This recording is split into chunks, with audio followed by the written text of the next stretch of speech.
Hello दोस्तों, आज हम आर्टिकल के बारे में पढ़ेंगे। ए एन द का प्रयोग।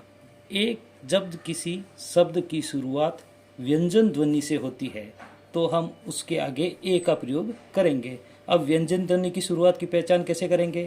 तो जैसे मैंने लिखा ए बॉय, तो बॉय में देखेंगे आप, हिंदी में अपन लिखेंगे तो बॉय होता है, तो बॉय की शुरुआत ब से हो रही है, तो इसका मतलब ये व्यंजन ध्वनि है, तो हम इसके आगे ए लगा सकते हैं। इसी तरह पेन है, लॉयन है, टेबल है, यूनियन है, इनके सबको अपन हिंदी में लिख के या हिंदी में पढ़ के पता करेंगे तो इनके पेन के आगे प है, लॉयन के आगे ल है, टेबल के आगे ट है, यूनियन के आगे य है। तो अब अपन इनको पहचान सकते हैं कि इनकी शुरुआत शब्द की व्यंजन ध्वनि से हो रही है, तो व्यंजन की ध्वनि से शुरू हो रही, तो इसका मतलब अपने को इनके आगे ए लगाना है। इस तरह से अपन ए की पहचान कर सकते हैं कि कौन से शब्द के आगे ए लगता है। हेलो दोस्तों, आज हम आर्टिकल के बारे में पढ़ेंगे, ए एन और द का प्रयोग के बारे में। तो ए का प्रयोग जब किसी शब्द की शुरुआत व्यंजन ध्वनि से हो तो हम ए का प्रयोग करेंगे। अब व्यंजन ध्वनि की शुरुआत का पहचान कैसे करेंगे? तो जैसे मैंने यहाँ पे लिखा बॉय, तो बॉय की शुरुआत होती है ब से। हिंदी में अगर पढ़ेंगे तो बॉय होगा, लेकिन उसकी शुरुआत ब से होगी, तो ब का मतलब व्यंजन ध्वनि की शुरुआत हो रही है, तो व्यंजन ध्वनि की शुरुआत होती है तो अपन इस बॉय के आगे ए लगाएंगे। इसी तरह से मैंने लिखा पेन, लॉयन, टेबल, यूनियन, इन सभी को अपन हिंदी में लिखेंगे तो पेन को पेन, लॉयन, टेबल और यूनियन, इन सभी को देखेंगे तो इनकी शुरुआत व्यंजन ध्वनि से हो रही है। पेन का प से, लॉयन का ल से, टेबल का ट से, यूनियन का य से। तो अपन इस तरह से अपन इनकी शब्दों की पहचान करके इनके आगे ए का प्रयोग करेंगे। A pen, a lion, a table, a union. जब किसी शब्द की शुरुआत स्वर ध्वनि से हो तो वहां पर हम एन का प्रयोग करेंगे। अब स्वर ध्वनि की शुरुआत होती है, इसकी पहचान कैसे करेंगे? तो अपन जैसे किसी वर्ड को लिखेंगे, जैसे मैंने लिखा एप्पल, एप्पल को अगर हम हिंदी में लिखेंगे तो एप्पल, एप्पल का मतलब ए आ रहा है सबसे पहले, तो शुरुआत स्वर ध्वनि से हो रही है। स्वर ध्वनि से शुरुआत होती है तो मैंने पहले ही बता ही दिया है कि अगर स्वर ध्वनि से शुरुआत होती है तो अपन उसके आगे, वर्ड के आगे एन लगाएंगे।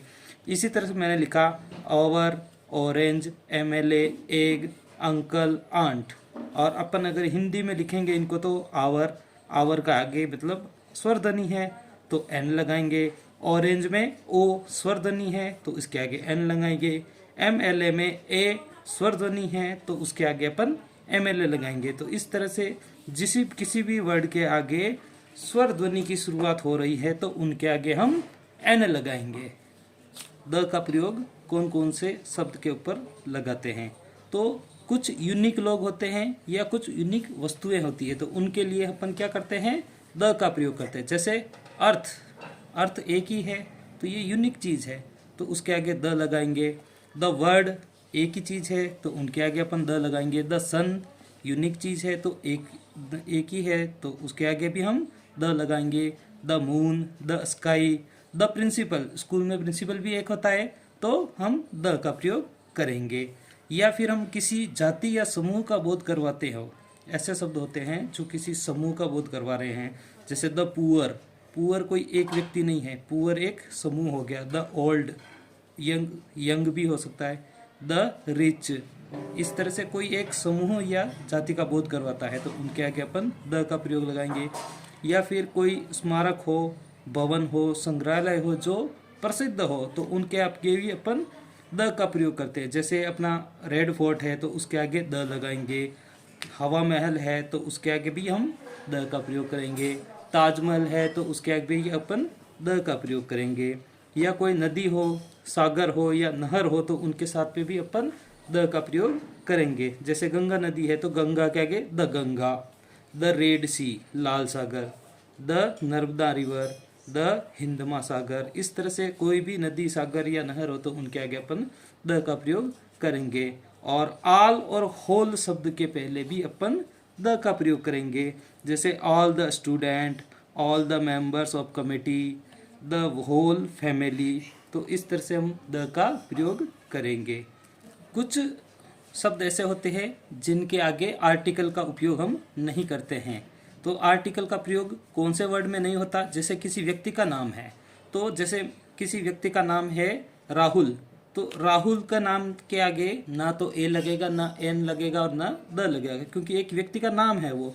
किसी कंपनी के नाम के आगे, किसी शहर हो, यूनिवर्सिटी का नाम, देश का नाम या कोई बीमारी हो, तो इन वर्ड्स के आगे हम द का प्रयोग, ए का प्रयोग, एन का प्रयोग, तीनों आर्टिकल्स में से किसी का प्रयोग नहीं करते हैं। इनको डायरेक्ट लिखा जाता है।